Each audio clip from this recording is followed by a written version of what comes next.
Pessoal, boa tarde, tudo bem? Vamos à nossa aula de História, página 145 da apostila. Nossa história começou no litoral.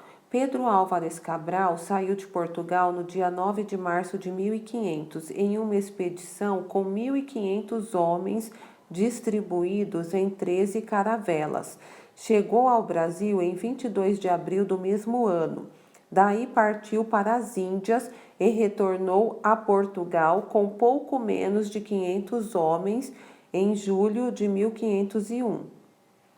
Antes de sua chegada à terra que conhecemos hoje como Brasil, 4 outros navegadores já haviam estado por aqui. Foram eles os portugueses Duarte Pacheco, o italiano Américo Vespúcio, o espanhol Vicente Yanes Pinzon e também o espanhol Diogo de Lepe.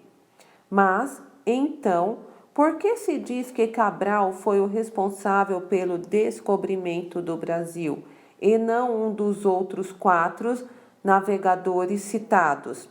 Porque estes apenas passaram rapidamente pela nova terra em busca de outros lugares. Já Cabral, quando coordenou o desembarque na terra descoberta e iniciou o contato com os indígenas, deu início ao processo de ocupação da terra, que foi chamada de Terra de Santa Cruz. Então, aqui nós temos a imagem do pintor Aurélio de Figueiredo, que é o descobrimento do Brasil. Essa tela foi pintada em 1899. Certo, pessoal? Então, os navegadores, eles tinham muitas dificuldades para fazer as viagens. Os navios eram apertados para a quantidade de pessoas, que viajavam. As viagens eram longas e a alimentação era difícil. Tinham que ter muito estoque de comida e de água potável, porque as viagens eram muito longas. Muitos navios afundavam, principalmente quando ocorriam as tempestades em alto mar. Então, Pedro Álvares Cabral, como nós citamos anteriormente, além de destacarmos toda a aventura que eles sofriam e as perdas de homens que ocorriam durante a viagem, o texto destaca que ele não foi o primeiro a chegar em terras brasileiras, A história mostra que 4 navegadores teriam passado pelo Brasil, pelo litoral brasileiro antes dele, mas só que de maneira rápida, só de passagem mesmo. Porém, o Pedro Álvares Cabral, quando chegou, ele se estabeleceu e deu início à ocupação, do Brasil, certo? Vamos agora à página 146. Na página 146, nós temos aqui: como você imagina que foi a viagem de Pedro Álvares Cabral?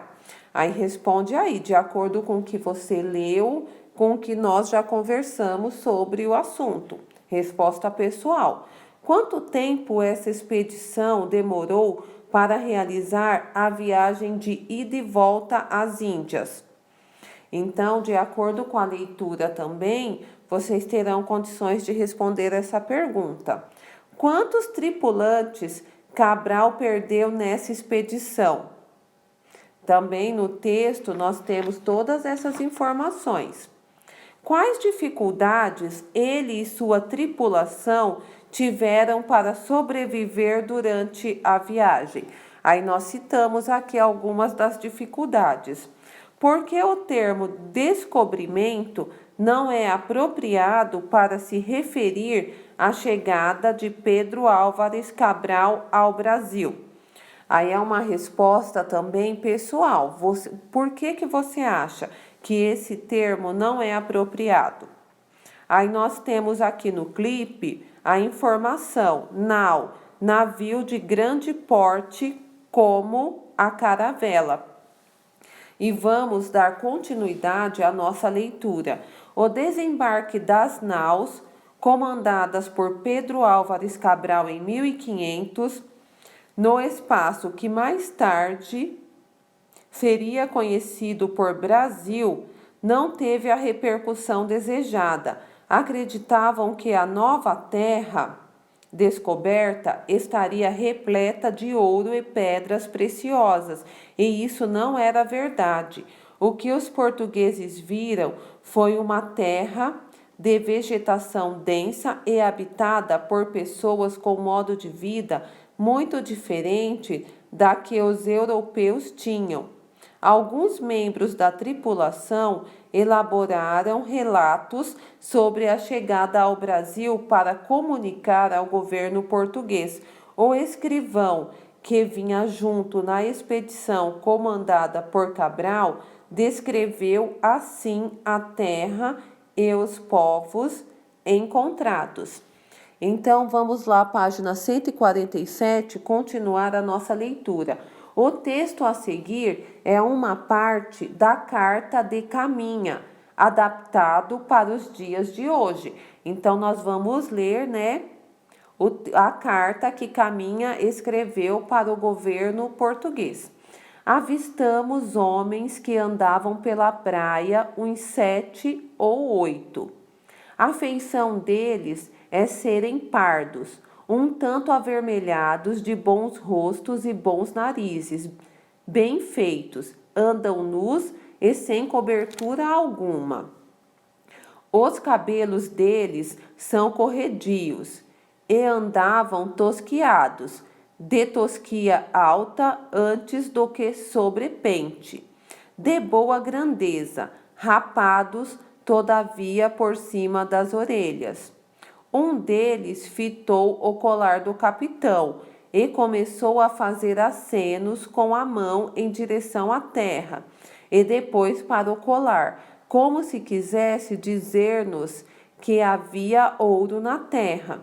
E também olhou para um castiçal de prata, e assim mesmo acenava para a terra e novamente para o castiçal, como se lá também houvesse prata. Nem há aqui boi ou vaca, cabra, ovelha ou galinha ou qualquer outro animal que esteja acostumado ao viver do homem. E não comem senão deste inhame de que aqui há muito, e dessas sementes e frutos que a terra e as árvores de si dão. Até agora não pudemos saber se há ouro ou prata nela, ou outra coisa de metal, ou ferro. Nem lhe vimos. Contudo, a terra em si é de muito bons ares frescos e temperados. Águas são muitas, infinitas. Em tal maneira é graciosa que, querendo-a aproveitar, dar-se-á nela tudo, por causa das águas que tem. Então, aqui é a carta, que Caminha escreveu para o governo de Portugal, falando, relatando como foi, a chegada e as observações que foram feitas nas terras brasileiras. A Carta de Caminha foi o primeiro documento escrito sobre o Brasil. Essa carta foi escrita por um nobre que fazia parte, da expedição de Cabral e foi enviada para o rei de Portugal.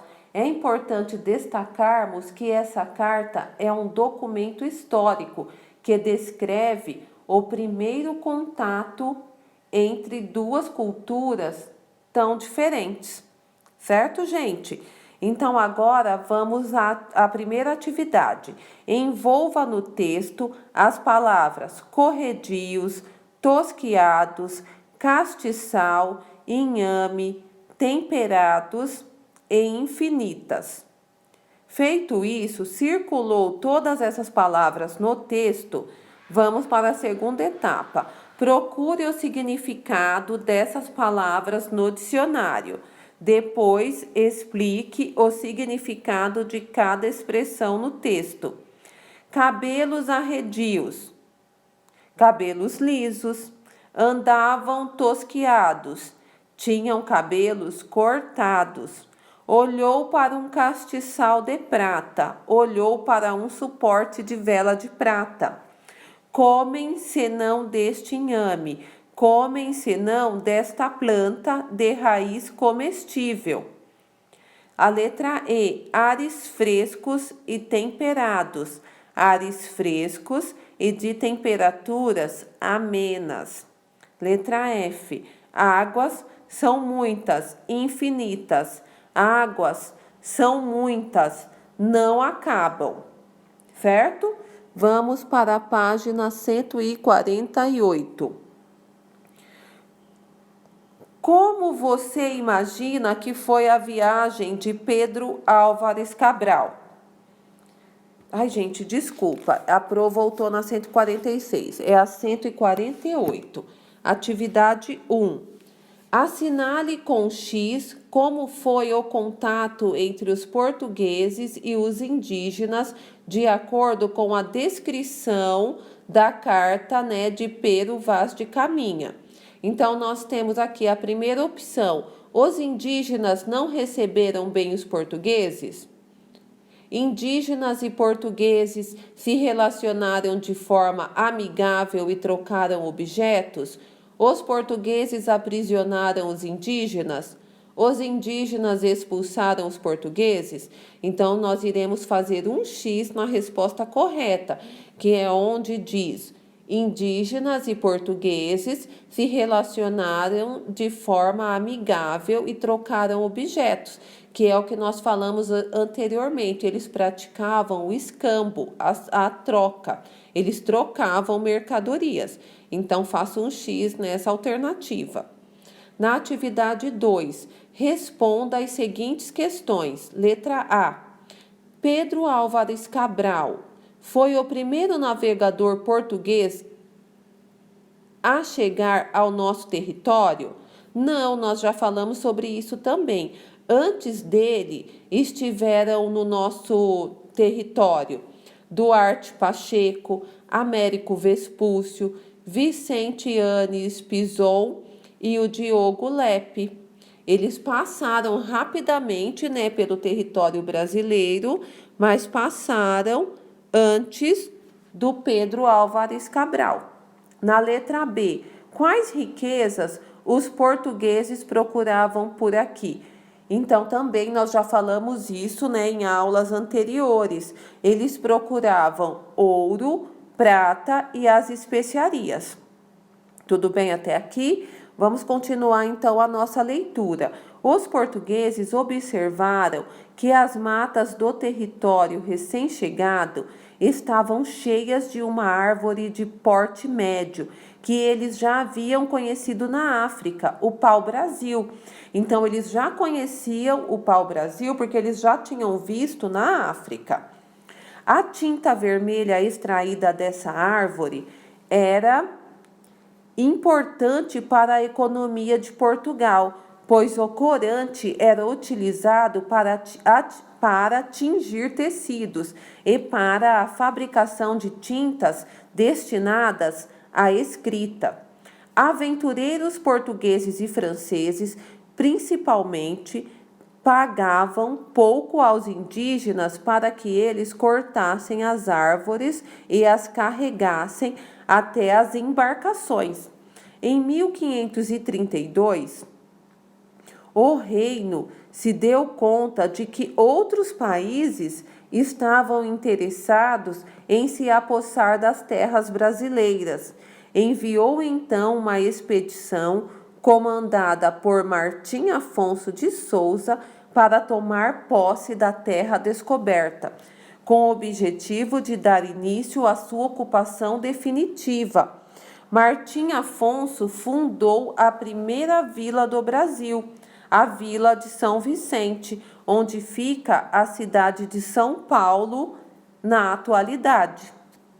Na página 149, continuando a leitura, as principais consequências da extração do pau-brasil foram o surgimento de feitorias no litoral, onde a madeira era armazenada para depois ser embarcada, e a mudança do nome de Terra de Santa Cruz por Brasil, por ser uma atividade de exploração que causou grande devastação das matas, não favoreceu o surgimento de núcleos fixos de povoamento. O lugar onde os portugueses chegaram foi chamado de Porto Seguro, cidade localizada no atual estado da Bahia. Pensando que haviam chegado numa grande ilha, chamaram a terra de Ilha de Vera Cruz. Mais tarde, porém, quando perceberam que não era uma ilha, mudaram o nome para a terra de Santa Cruz. A partir de 1503, mudaram o nome para Brasil.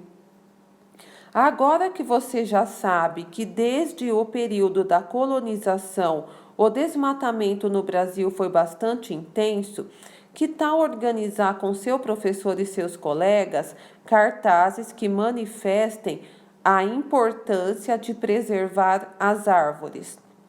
Então, essa atividade vocês podem fazer, individualmente em casa, não precisa fazer na cartolina, façam na folha de sulfite, tá bom? Então, vocês irão expressar, na folha de sulfite, a importância de preservar as árvores, certo?